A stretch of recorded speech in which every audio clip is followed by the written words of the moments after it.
What is going on, everybody? Welcome to CS5 Gaming. Now, I'm going to be doing something really cool today. I'm going to be doing an unboxing for you guys.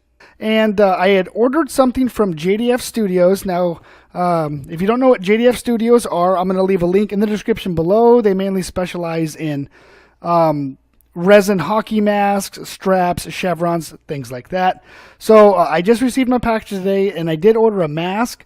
And I want to unbox this for you guys so you can see which masks that I did order and what mask is going to be coming up next on the channel. So let's get to it right here. So I'm going to assume I'm going to right here. Okay.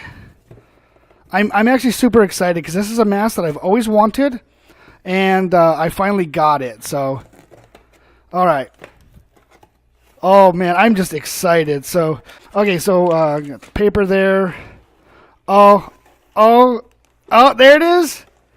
And yes, there it is. Can you guys see that? Okay, so for people that do not know what this mask is, let me get it out of the package and I'll show you. Oh, right on. This is the Jason X mask. Now, this is pre-Uber. This is when he's on Earth and then he gets frozen and taken up into the Grendel there. So yes, I've been wanting to get one of these for a long time. Now I'm going to have to drill all the holes, do all the eye holes, and I'm going to have to actually, sand it, paint it, do all that stuff. But you know what? I've been waiting to do this for a long time, and I finally got one. So yes, and then I also ordered a whole bunch of different chevrons right here. All right, let me open up the chevron package here. Yes, super excited for the Jason X mask. I can't wait to get working on that. Okay, so we got here, it looks like this is the part 6. This is the beaten and abused part 6 chevron.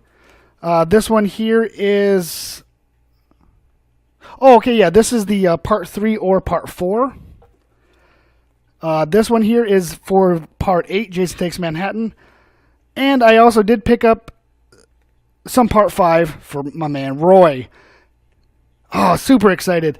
So yeah, I'm probably going to do a little tutorial video on me, sanding this, painting this, maybe drilling all the holes out and creating this for you. I'm going to have to figure out what I'm going to do for the strap, though. I was going to order a strap for this, but man, the straps are actually kind of pricey, and I wanted to see if I can actually just custom make one myself. So yes, if you guys would like to order, a Jason X mask like this, let you know, this one cost me $11.99 for the mask, and it was like $8 shipping and handling. So yeah, and I mean the chevrons, they're about $1 a piece for the chevrons, so that's not too bad. That's why I ordered so many of them. I just want to kind of see how they are, how they get applied, and if they're worth it, I'm just going to order a whole bunch of these. It might be a little bit easier for me to do this instead of using masking tape. So yes, okay, so yeah, really cool unboxing. All right, thanks again for stopping by and checking out the video. Stay tuned because in the future, I will be making a video on how I'm going to be sanding, painting, and getting this looking all just badass. So, all right, once again, thank you so much for stopping by and checking out the video. This is CS5 signing out, and I hope to see you in the next video.